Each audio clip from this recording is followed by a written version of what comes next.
Hi friends, ఎలా ఉన్నారు? Welcome to our channel Parvathi Muchchat. ముక్కోటి దేవుళ్లలో లక్ష్మీదేవి విష్ణుమూర్తికి ఒక ప్రత్యేక స్థానం ఉంది. భగవంతుని దశావతారాల్లో విష్ణుమూర్తి అవతారం మొదటిది. ఈ అవతారంలో వైకుంఠంలోని పారసముద్రంలో ఆదిశేషుని పైన విష్ణుమూర్తి సేద తీరుతూ ఉంటే లక్ష్మీదేవి శ్రీహరి పాదాల వైపు కూర్చొని పాదాలను నొక్కుతూ ఉంటుంది. విష్ణుమూర్తి అంటే విశ్వానికి రక్షకుడు అని భక్తుల నమ్మకం. లక్ష్మీదేవి సంపదలను కురిపించినా ఎల్లప్పుడూ శ్రీవారి పాదాలను నొక్కుతూ ఉంటుంది. మరి సిరులను కురిపించే లక్ష్మీదేవి ఎందుకు శ్రీహరి పాదాల చెంతను కూర్చుంటుంది అనే విషయాల గురించి చాలా మందికి తెలిసి ఉండదు. మరి ఈ విషయాలపై పురాణాలు, ఉపనిషత్తులు ఏం చెప్తున్నాయో ఇప్పుడు మనం తెలుసుకుందాం. లక్ష్మీదేవి విష్ణుమూర్తి గురించి ఎక్కువగా ప్రచారంలో ఉన్న పురాణాలు చూసుకుంటే, ఓనాడు నారద మునీంద్రుడు లక్ష్మీదేవి దగ్గరకు వచ్చి ఇలా అడిగాడట. అమ్మా లక్ష్మీదేవి, ఎందుకు నీవు నిరంతరం విష్ణు పాదాల చెంత కూర్చొని పాదాలు నొక్కుతూ ఉంటావు? అప్పుడు లక్ష్మీదేవి ఏం చెప్పిందంటే, గ్రహాల ప్రభావం మానవ మాతృలపైనే కాదు, దేవతల మీద కూడా ఉంటుంది. ఎంతటి మహదేవుడైనా గ్రహ ప్రభావం నుంచి తప్పించుకోలేరు. రాక్షస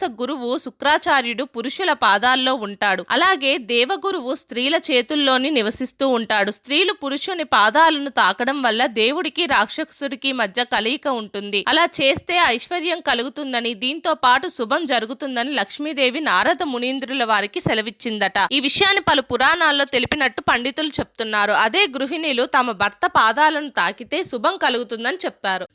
మా వీడియోస్ కనుక మీకు నచ్చినట్టయితే మా ఛానల్ని లైక్ చేయండి, షేర్ చేయండి, అలాగే సబ్స్క్రైబ్ చేసుకోవడం మాత్రం అస్సలు మర్చిపోకండి. మరిన్ని ఇలాంటి వీడియోస్ కోసం మా ఛానల్ని ఫాలో అవ్వండి.